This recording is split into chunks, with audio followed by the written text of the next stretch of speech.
GT Divide Podcast coming at you another episode. I wanted to do a little bit of follow-up piece on the Mica Millar and controversy that's going on. They obviously told everybody what happened to her. She shot herself in North Carolina, and now the family's coming out with some kind of chilling stuff about her pastor husband, some things that he did, some things that he said, and we'll kind of go into it and we'll take it piece by piece.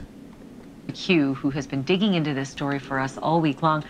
Rich, there is this incredibly important sort of stalking report, and we were talking about it quite a bit after we discovered that Mica had taken her life. It talks about a tracker being put on her car. It talks about her tires being slashed. It talks about this device being jabbed into her tires to let the air out. It talks about a man showing up at a gas station, then following her to a car dealership, and that man's name was redacted all the way through.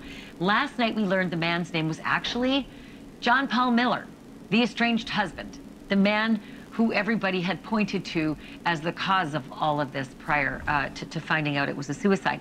But now we actually have an email from him when he's admitting to some of this behavior. What have you found out? So we've come into a lot of information that has been sent to the police, and that's the key thing here, because people are wondering, okay, so what are police to do with all of these allegations? Do they even know? And now we know that her family has forwarded all of this information to the police. One of the things that is included in these documents is an apology email from him to Mica on April 15th of this year, which is about 12 days before she died. In it, he writes, "I'm sorry for damaging your car, tires, etc. If you ever come back, I will turn in both cars and get you a nice SUV or whatever car you want. Again, my horrible flesh pattern of hurting someone when they hurt me." So there you have it. So there, he said he's sorry for damaging her car, tires, etc. So the criminal damage to property that happened to her vehicle, because I know they had a report about her car tires being slashed and there's some tracking device put on her car. We don't know exactly when this happened, but he's admitting to doing these things to her, and then kind of flips it around and says, well, he'll turn in both cars and get you a nice SUV or whatever you want, blaming his horrible flesh for pattern of someone hurting him, so then he has to hurt them back, essentially. So it's kind of like revenge. So not really understanding a whole lot here about what she did to hurt him in this particular situation. But this is one of the things that he kind of did, probably back and forth, is give her bits and pieces of, hey, anger, hurt, pain, trying to manipulate her a little bit, and then he would turn around, turn into the nice guy, and give her something, pay her off, essentially. He's kind of outing himself. And I'll give you something shiny and new if you just come back to me. Boy, if I had a dime, Rich, for every time I've seen an abusive relationship like that. So JP, actually, Mr. Millar, John Paul Millar, Pastor Millar, has been having conversations with you via, texting back and forth. And if I understand this correctly, he has also admitted directly to you that he's the person who put the tracker on the car. That's right. That's right. So earlier this week, I believe it was Monday, I engaged with him and he started talking back with me, kind of unprovoked. And I also want to read this because this thing stood out to me when I read it at the time. I didn't really know it. He said, this is JP to me, I even hired a PI to put trackers on her car to know if she was going to a gun store because she kept trying to get a gun for the past few months. I have never once in my entire life ever hurt her in any way, ever. I was just communicating with him on text, drawing him out, and he kept texting and texting and texting. I've officially asked him for an interview. His attorney has, of course, said no, but that's where it stands. That's pretty glaring, admitting to that. Okay, the next thing is that he apologized for something else. And this was something we were unsure of. There were allegations that Mica had been threatened, that a topless photo of her would be posted on the internet. And now he is admitting that it was him. He was the one making those threats. Yes, so this goes back to this apology letter that we have. It's an apology letter from him to Mica, dated April 15th. In it, he's apologizing for a series of things, and one of them is a photo that was produced on the internet. It was topless of her. We're not going to show that here, of course, but in the apology, he says, "I'm sorry for putting a picture of you on the internet. It was for less than 1 hour and immediately taken down. I was hurt that you were telling everyone horrible, intimate details of my past sin, and I just wanted to try and hurt you. Please forgive me. It was evil of me to do that." Interesting here. So he says he put a picture of her online, being told it was like a naked or nude picture, put it up for an hour or whatever, took it down.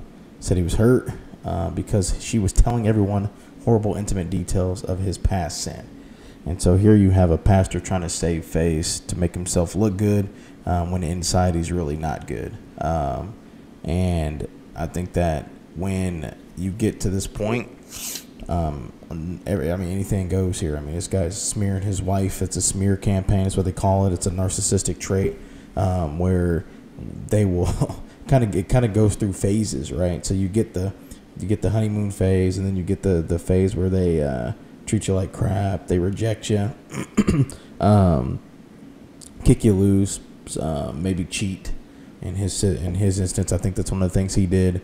The past sin that he's talking about. All the while, he's trying to save face in front of the congregation and make sure that people think that he still looks good.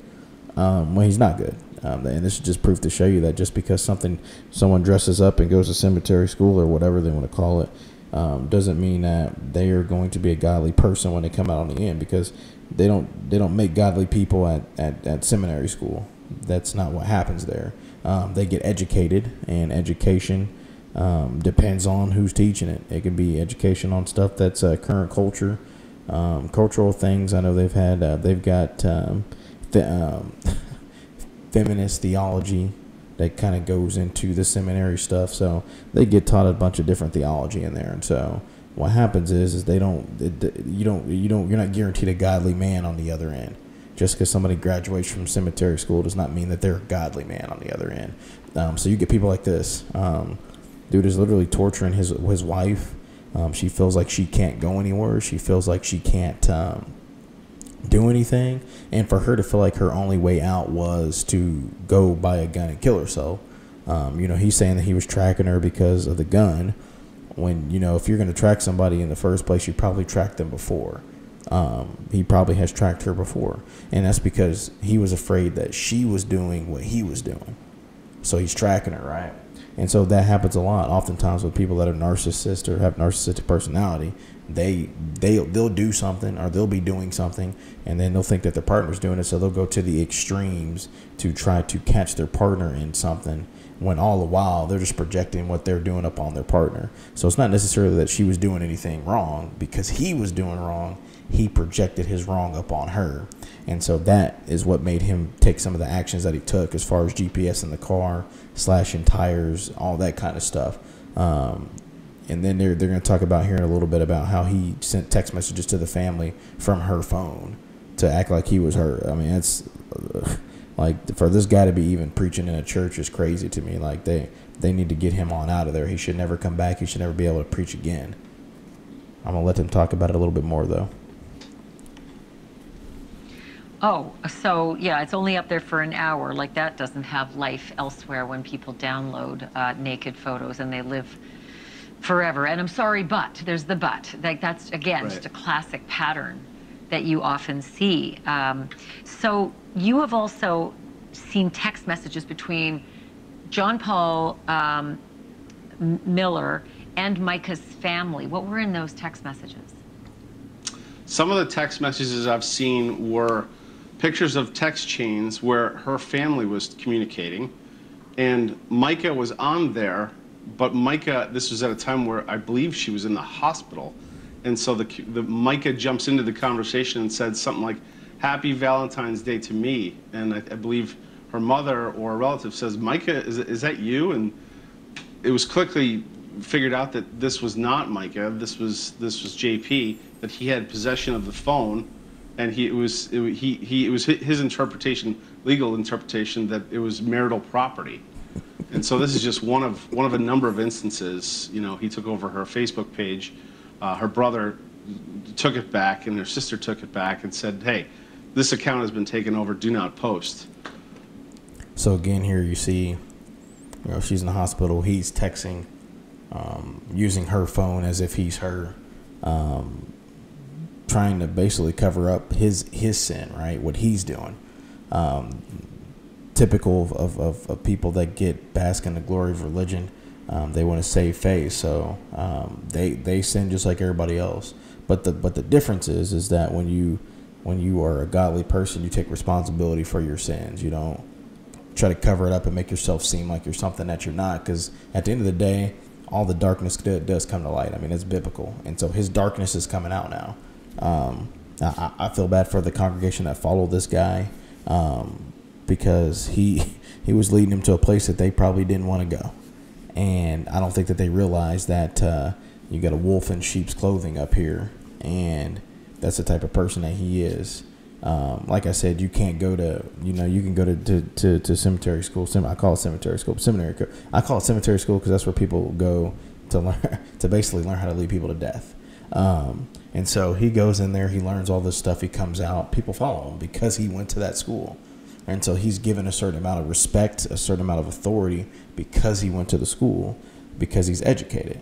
And so people follow this guy, but at the end of the day, you can't really know 100% about a person's heart, like where this person's heart is. And I think that this guy's heart is definitely not in the right place. Some of the things that he did are narcissistic, sinister, crazy.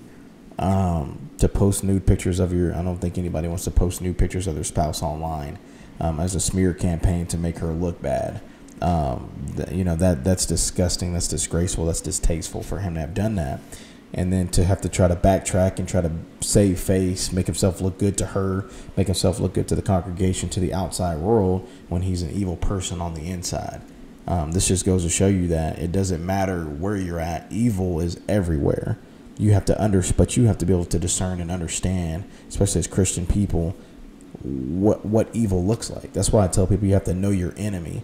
You have to know what it looks like, because if you don't know what it looks like, you can be following evil right to the grave, right? And that's essentially what she did. She got herself into a situation that was too much and was not able to get out, because I think that when you got a pastor who's given a certain amount of power, a certain amount of authority, he can use the Bible, to cause people to be put in a corner. So he backs her into a corner biblically using the Lord's word, because it's powerful. The Lord's word is powerful.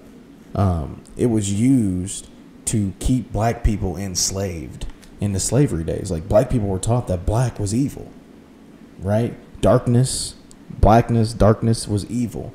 And so white people put themselves on a pedestal and say, okay, we're the light, essentially. And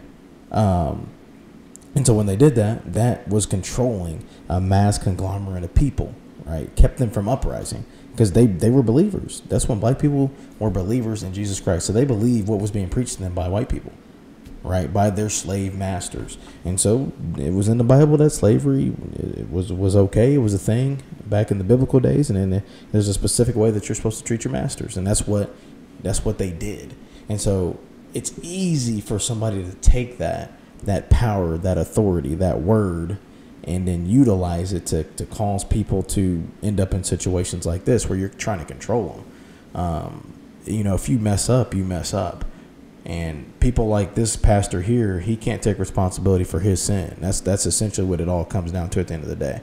He cannot take responsibility for his own sin, so he's trying to save face, make himself look good to the masses, because he's trying to hold up an image. But the image that he's holding up is the image of God, not the image of him, because there's no God in this guy. He went to cemetery school. I'm going to keep calling it what I call it. He went to cemetery school, got educated, right? But there was no God in him. Just because you go get educated don't mean that there's God in you. There are pastors today that have no God in them. T.D. Jakes, one of them. This dude's out here in the gay kiddos, messing with kiddos, doing what P. Diddy did, right? He's in that industry. Because just because you come from cemetery school does not mean that God is in you, right? God comes in you based on your living, not where you went to school at. So just because you went to school does not make you a godly person. And so I think that people have been brainwashed to the mindset that you have to go to school to be a godly person, to be able to teach the word of God, when the apostles, when Jesus was speaking to them, when God spoke to them before Jesus even came on the earth, he's speaking to these guys personally. So people are getting a prophetic word from God himself. just because you go to an educational facility does not mean that God is going to come down within you. That doesn't make you godly.